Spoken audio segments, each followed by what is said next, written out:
there's been a lot of concern about sexual compatibility. You know, should you try it before you buy it, right? Right. Should you have sex with them before you put a ring on? So how can a couple address sexual compatibility before marriage?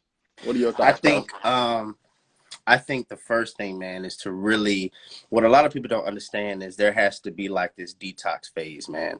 Like this phase where if you go into this thing saying, oh, I want him to hit it like that, or oh, I want her to do it like this, you're already kind of opening yourself up for disappointment, because you're not really allowing yourself to discover the person, to really see if God is going to allow you to be purified in your single season, so that you don't have all of the porn that you watched before, all the partners that you had before that are conflicting with the particular outlook that you have on sex.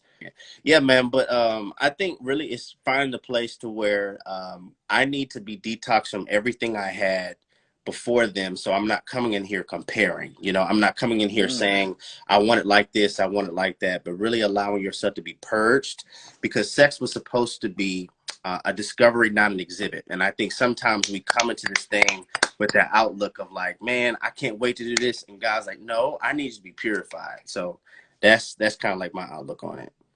Man, I like that because, you know, like you said, I'm gonna take my you hoodie know, off real quick. Keep go going. for it, bro. Yeah, go ahead. Like Pastor Flowers said, you know, with sex, when you look at it in God's original design with Adam and Eve, they didn't have anybody to compare.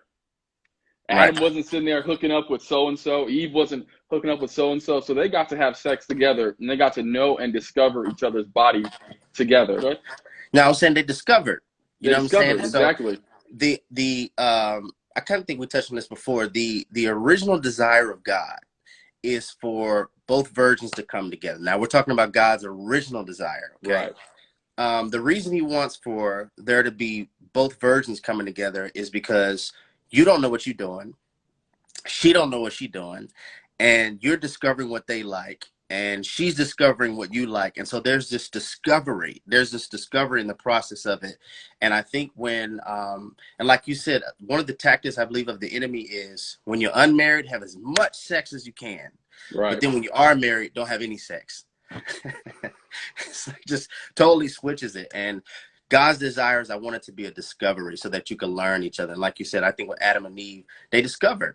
Like, oh, you like that? Oh, you like that, Eve? You like that? She's there like, we go. And yeah. honestly, and when you get married too, you're going to discover so much more about sex, and you can have those conversations like, hey, did you like this? Did you like that? What don't you like?